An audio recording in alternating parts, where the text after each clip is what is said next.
Burunda o'zi kichkina bo'lganimi ichida muammo ko'p bo'ladi-da. Birinchi bitishiga sabab shamollashlar, ikkinchisiga burun qiyshiqliklari, uchinchisiga adenoid go'shtlari. Uni sababini bilmasdan turib 10 kelgan dorini ishlatib bo'lmaydi-da. Buni mana biz retseptimizni ko'rib turibsizlar. Nimaga bunaqa yozaman men? Dorini yozishdan maqsad o'zim yaxshi tushunishim kerak, nima yozganligimni. Siz yaxshi tushunishingiz kerak, aptekachi yaxshi tushunishi kerak. Uchalamiz birgalikda davolasa kasallik tezroq yo'qoladi. Sabab shu. Ruchkada yozsam, xunuk yozsam, aptekachi tushunmasdan boshqa dori berib yuborishi mumkin. Siz bu dorini siz ham tushunmaysiz-ku yozib. Siz ham ovorishingiz mumkin. Eng katta xato bo'ladi. Kasalimiz keladi, to'g'ri savol beryapsiz. Yashirin kasalliklar bor lorda. Qulog'im eshitmayapti deydi. Qulog'im eshitmayapti desa, burunda quloqda ko'rsangiz, quloqda muammo bo'lmasligi mumkin. To'g'ri savol. Najot tip jamoasining bugungi masala Namangan viloyati Mingbuloq tumanidagi 24 soat ishlaydigan lor markazida bo'ladi. Hamma uchun zarur bo'ladigan lor kasalliklari haqida bugun to'liq ma'lumot olamiz. Ularning yechimlari, uy sharoitida davolash usullari sizlar uchun albatta foydali bo'ladi. Videoni oxirigacha ko'ring.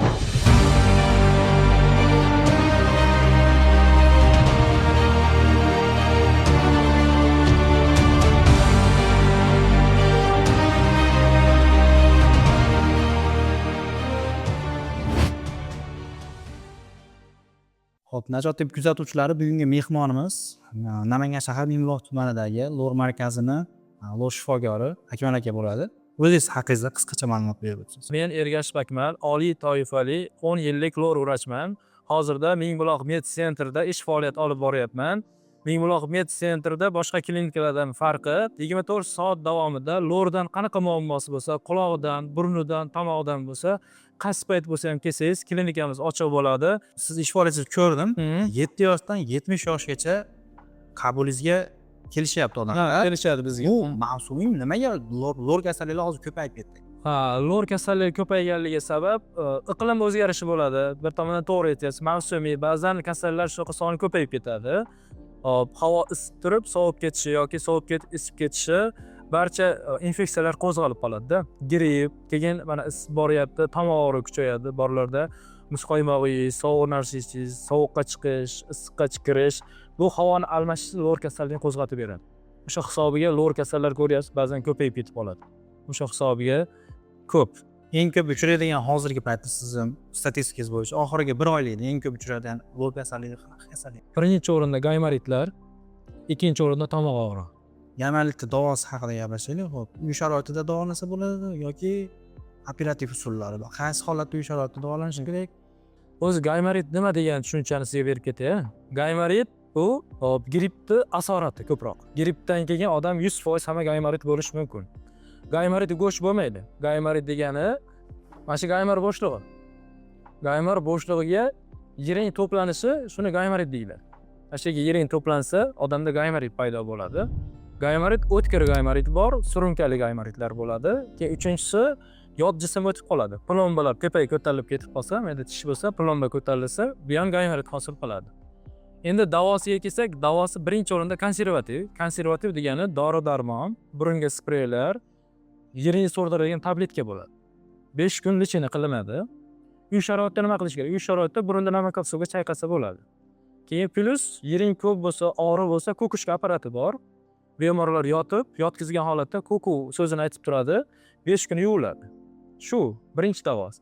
O'z 5 kun ichida og'riq kamayadi, burun ochiladi, avvalgi holatga qaytsa hech qanday operatsiya, boshqa narsa kerak emas. Endi ba'zi kasallarda foyda bermaydi konservativ lichina. Faqat og'riq bo'laveradi, burundan yiringli, hidli narsa kelaveradi-da. Nafas olishlar qiyin bo'lib qolsa, iloji yo'q, operatsiyaga o'tiladi. Operatsiya nima bo'ladi? Endoskop usulda burundan kirib, gaymar bo'shliq ikkala tomon ochib qo'yiladi. Shu gaymarit operatsiyasi. Unda ham hech qayerga chok tushmaydi. Bunda ham kasalimiz bir kun yotadi, gaymar bo'shliq ochiladi, yiring chiqarib yuboriladi, ichiga narsa qo'yib qo'yamiz, ertasi kun javob beramiz. Pervaskasi bo'ladi, bir hafta nazoratda bo'lib turadi. Gaymarit kasalligiga uchragan odam nimalarga e'tibor berishi kerak? Ha, bu to'g'ri savol. Gaymarit, aytdim-ku, birinchi o'rinda gaymaritga uchragan odam o'zini ehtiyot qilish kerak. Qachon? O'tkir grippdan ehtiyot qilish kerak. Gripp bo'ldimi? Burunni chayqash kerak, burunga tomchi qilish kerak. Uchinchisi, ertalab bosh yuvmaslik. Birinchi o'rinda gaymarit ko'p bo'ladigan kasallarni so'rasangiz qaytarilib qoladi-ku. Nima qildingiz desam, boshimni yuvdim ertalab, tashqariga chiqdim, kechga borib yana burnim og'rishni boshladi deydi. Hop, keyin gaymarit bu to'liq yo'qotish uchun burun muammosini yo'qotaverish kerak. Burun hech qachon bekilmagan odamda gaymarit bo'lish ehtimoli past. Retseptlaringizni bittasini ko'raylik-da. Mana aka bu retsept mana ko'rishlar mumkin. Uncha doktor bilan yozmaydi. Sizlar davlat sirini yozmaysizlar, qo'pol qilib aytganda. Bu yerga juda ko'p shikoyatlar kelibdi. Nimaga siz yozadi, bitta aptekaga boradi, ashib tushunadi xolos, boshqa apteka tushunmaydi unaqa. O'zim o'qib ko'ring mana. O'zi o'qisangiz mana o'qib ko'ring. Surunkaliga mana rejim parhez, Fodex, milligram, ketan. Bemalol tushunaveradi ekan. Buni mana biz retseptimizni ko'rib turibsizlar. Nimaga bunaqa yozaman men? Yozishdan maqsad men kasallikman diagnozni qo'ydim. Surunkali gaymaritda, rejim parhez, antibiotik yozyapmanmi? Hamma odam tushunish kerak. Masalan, sizga lecheniya yozib bersam, doktor men nima yozib berganini bilishingiz kerak-da. Afladex testda internetga yozasiz. Afladex nima desangiz, Afladex haqida sizga tushuncha beradi. Demak, doktor menga to'g'ri yozibdi antibiotikni, menda gaymaritni uzoqda muddatdami sal kuchliroqni yozibdi deysiz-da. Ketanal ham shamollashga qarshi ham og'riq qoldiradi. Uni ham bilib olasiz. Sinipret bu nima ekanini siz tushunmaysiz-ku. Sinipretni ham o'zingiz yozib ko'rasiz, o'zingiz ham tushunasiz, aptekachi ham qiynalmaydi, men ham tushunmayman. Hamma dorini yozishdan maqsad o'zim yaxshi tushunishim kerak, nima yozganligimni. Siz yaxshi tushunishingiz kerak, aptekachi yaxshi tushunishi kerak. Uchalamiz birgalikda davolasak kasallik tezroq yo'qoladi. Sabab shu. Masalan, hozir men Afladex yozib yuborsam, ruchkada yozsam, xunuk yozsam, aptekachi tushunmasdan boshqa dori berib yuborishi mumkin. Siz bu dorini siz ham tushunmaysiz-ku yozuvdi. Siz ham olib borishingiz mumkin. Eng katta xato bo'ladi. Buni hamma tushunadi. Hamma tushunadi. Siz ham shu ko'chadagi odamga o'qib beringsiz tushunadi. Sabab pastga nomerimni ham yozib qo'yaman. Hamma lecheniyada nomer chiqadi. Tushunmaganda telefon qiladi. Doktor, "Bash retseptingizni tushunmadik" desa, men tushuncha berib yuboraman. Medsestraga ham, kasalimni o'ziga ham, aptekasiga ham. Aptekachi aytadi, "Afladex bizda yo'q ekan. Aka, shuni o'rniga leflaxasin yoki afladol degan haligilar bo'ladi-da, shuni o'rniga. Shuni bersak bo'laveradi desa, yaxshi bo'ladigan bo'lsa beraver deyman-da. Masalan, hech qanaqa bir firmaga ham aloqasi bo'lmaydi. U kasalni o'ziga ham yaxshi bo'ladi. Shuning uchun kompyuterda yozishdan maqsad shu. Ruchkada yozishdan biz to'g'risi 2005 yildan beri yozmay qo'yganmiz. Hech kimga sir emas, firmalar bilan ishlash. Ha, hech qanaqa bizga, ko'payib ketgan-ku, o'shanga aytayapman-ku. Xohlagan joydan oldiyman-da. Masalan, retsept borib, Mingbuloqdan emas, xohlisi Namangan shahridan oldiyman. Retsept yozdimmi, dorini qaydan olish bizga aloqasi yo'q. Biz faqat kasalni tuzatsa bo'ldi. Maqsad shu. Masalan, hech qanaqa narsa emas. Yoshlar orasida ko'p uchraydigan shu hozir aytib o'tib ketdingiz. Studentlar bo'lishi mumkin, boshqa bo'lishi mumkin yoki sartaroshxonalar kuzatiladi. Boshini yuvadi. Hech qancha vaqt o'tmasdan tashqariga chiqadi. O'zini kundalik hayotini davom ettirib ketadi. Bu narsa qanchalik zararli? Birinchi o'rinda ertalab bosh yuvmaslik kerak, ochig'i. Bosh yuvish kerak. Masalan, kechqurun yuvib, yaxshilab quritsa bo'ladi. Ertalab iloji yo'q yuvadigan bo'lsa, yaxshilab quritib, masalan, turgandan keyin yuvish kerak-da. Quritish kerak, yaxshilab fenda quritib. Masalan, choy ichib, nonushta qiyin ichib 1,5 soat, 1 soat vaqt o'tadi-ku. O'shlar qilib iloji yo'q bo'lsa, shunday chiqsa bo'ladi. Quruq holatda chiqish kerak. Shu holatda ham 1,5 soat vaqt o'tish. 1 soat, 1,5 soat vaqt o'tish kerak. Chunki sochda ildizi to'lib qurimasa, qaytarilib qolaveradi. Bu bitta sabab. Endi gaymarit sabab ko'p deyapman-ku. Gripp bo'lishlari, burunda bekilishlari, keyin o'zini rejim qilmaydi. Masalan, ish kasbga bog'liq kasallikda-ku. Ba'zilar Navoiylarda ko'p uchraydi, issiq sovuqqa kirib chiqaveradi-ku. Burun bo'shlig'ida havo buzilsa ham bunda ham qaytarilib qoladi. Shunaqa kasalliklar bor. Siz uni shifokor sifatida bilasiz, zo'r kasalliklarligini. Aytaylik, quloq og'riydi, lekin muammo burunda yoki tomoqda bo'lishi mumkin. Ya'ni shuni yashirin zo'r kasalliklar desak bo'ladimi? Shunaqa kasalliklar qachon uchraydi? Kasalimiz keladi, to'g'ri savol beryapsiz. Yashirin kasalliklar bor lo'rda. Qulog'im eshitmayapti deydi. Qulog'im eshitmayapti desa, burunda quloqda ko'rsangiz, quloqda muammo bo'lmasligi mumkin. To'g'ri savol.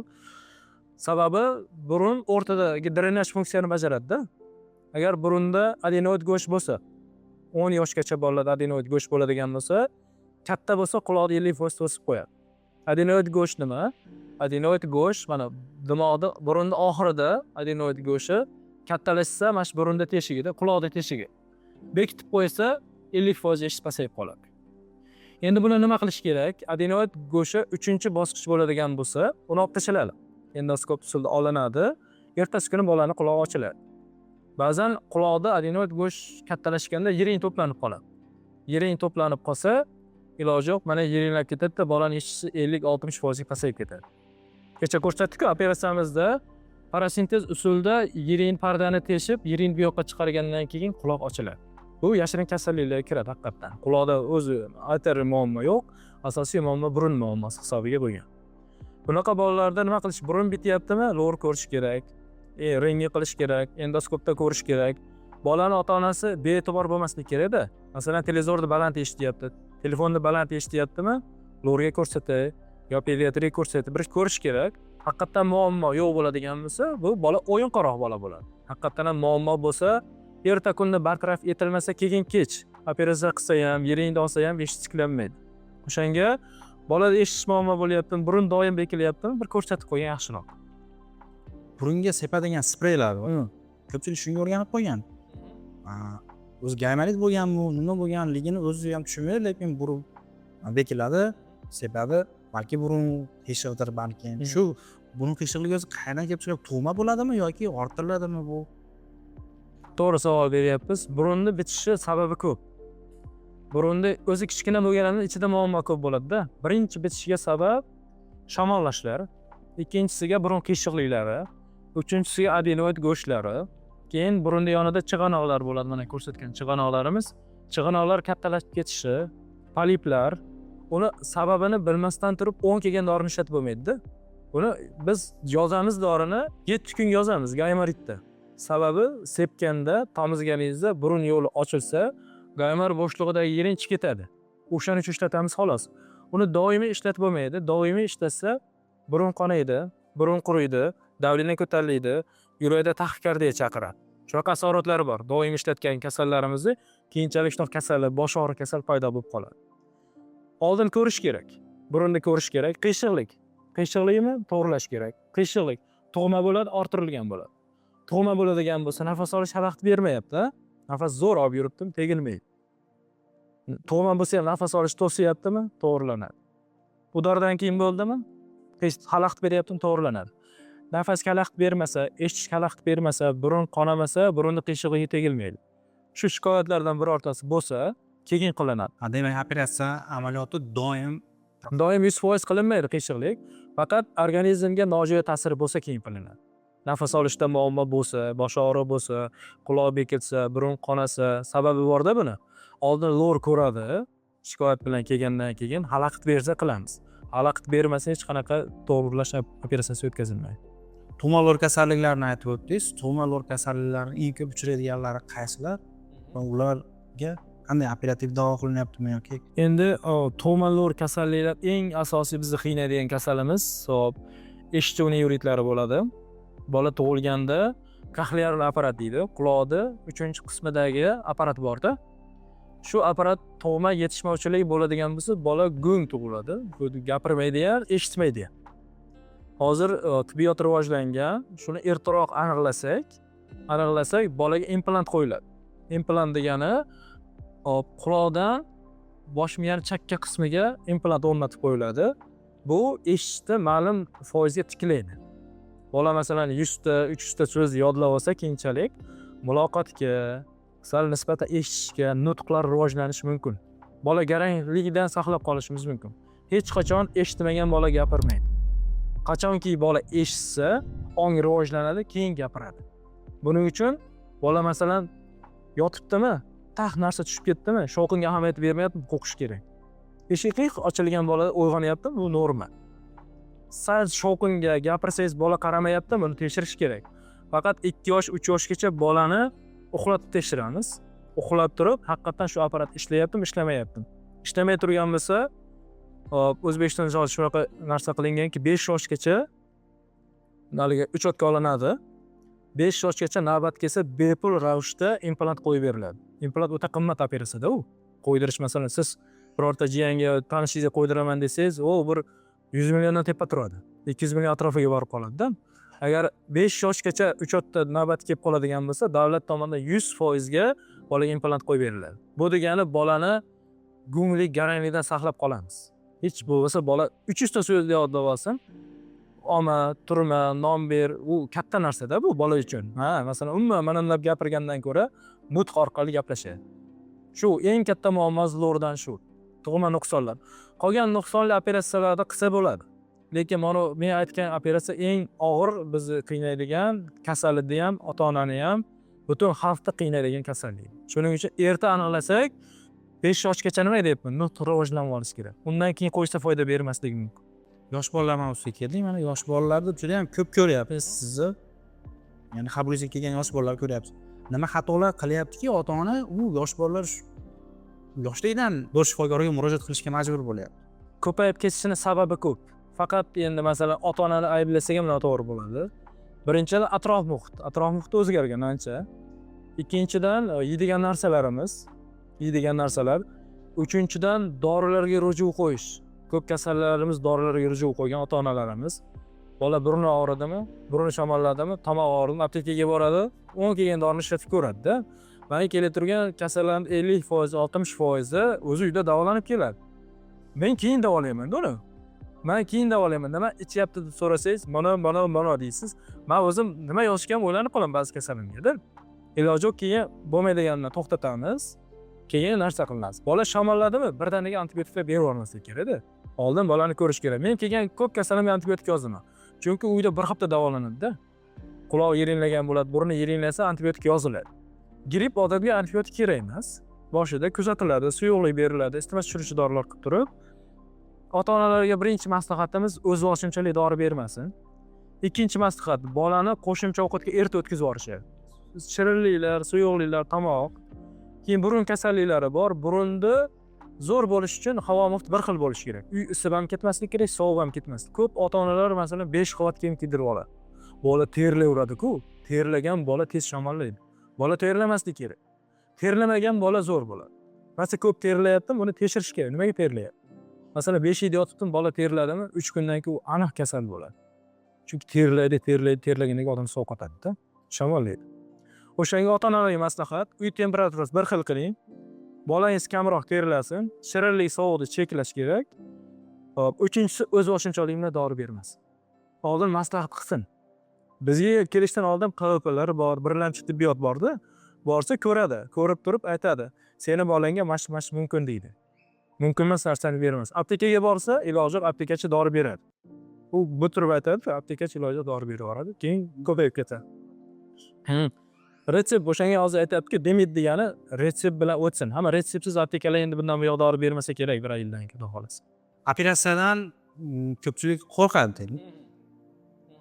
Shu siz aytingki, odamlarga operatsiyani plus taraflari, minus taraflarini ochib oyni sanab bering.